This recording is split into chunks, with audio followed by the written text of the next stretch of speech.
Congratulations to JMU. Really good football team, the best team we've played this year, hands down.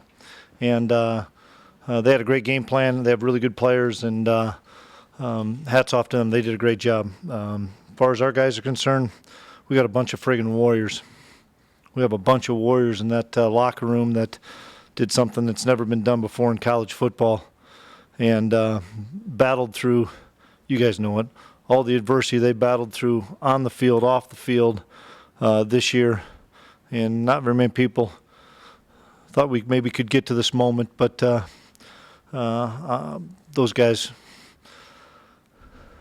they were going to get to this moment. And so proud of them. Never been more happy to be and proud to be the head football coach here. I told those guys, the seniors, you're not defined by a moment. You're defined by your body of work. And that's as good a body of work. It is. It's the best body of work you'll ever see in college football history.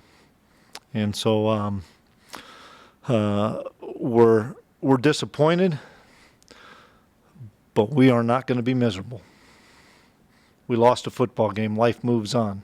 The sun's going to rise tomorrow, and those guys are going to be productive in whatever they decide to do as seniors, but mark my word, we are not going to be miserable. We're just disappointed. So open up for questions.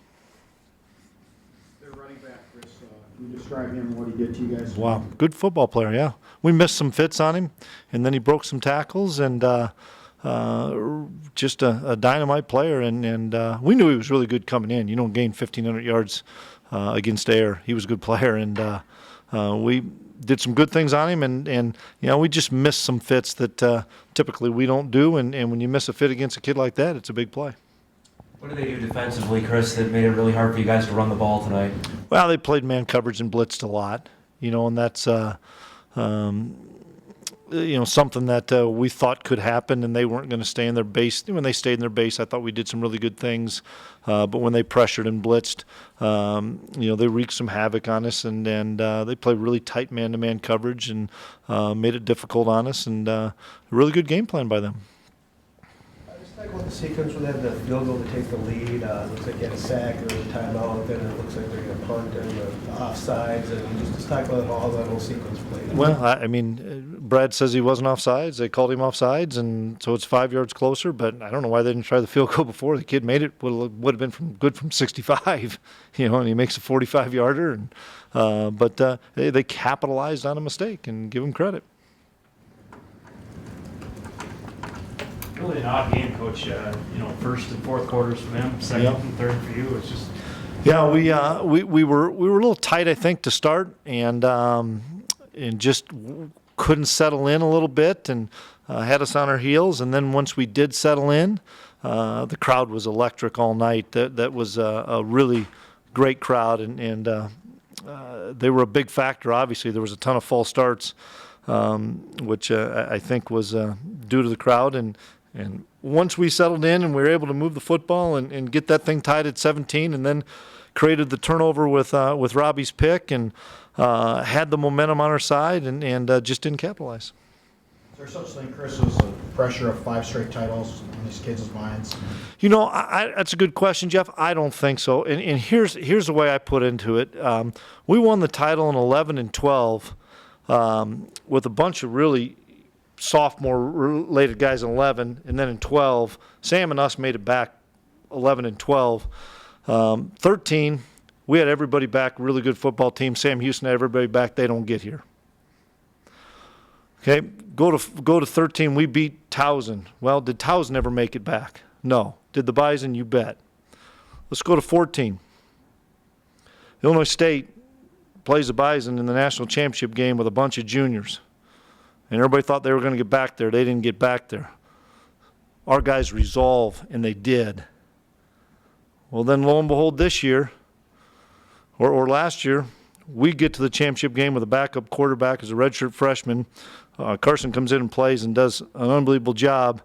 But boy, Jacksonville State's got all these juniors, and they're going to get back there again, and they don't get back there. It's hard to do, guys. And somehow those guys in that locker room got back there 5 straight times. It's unheard of in college football. And there was a lot of teams that probably thought they were going to get back as I go through that sequence from 11 to 15, and it was us that got back there. I hope you guys realize how difficult this has been, and we made it to the semifinals with a lot of adversity, and there was no pressure on these kids. They teed it up and played every doggone game, battled. None of it was easy, but we had resolve and character unmatched in college football. The adversity there. I don't think I've ever seen a football team banged up as much as you guys have. You took more hits today, saw Steidel on crutches, a couple more guys banged up in this one. Is this, for what your team did with man after man going down, I mean... Yeah, I mean, it was truly next man up. We were running out of tight ends. We were running out of people today. I know Wentz got hurt, and he would have been out for an extended period of time. Steidel would be done for an extended period of time, and so we're playing D ends at D tackle. But guys, everybody gets injured. Shoot, that's college football. They had some guys probably banged up and hurt too, and they were able to overcome it today, and we weren't. But I've never. I mean, shoot, I'm ecstatic about what these kids did this whole football year. Chris, is it too early to reflect on what this senior class means to you? Yeah, it really is. I know this. I'm not in the position I am without those guys in the classes.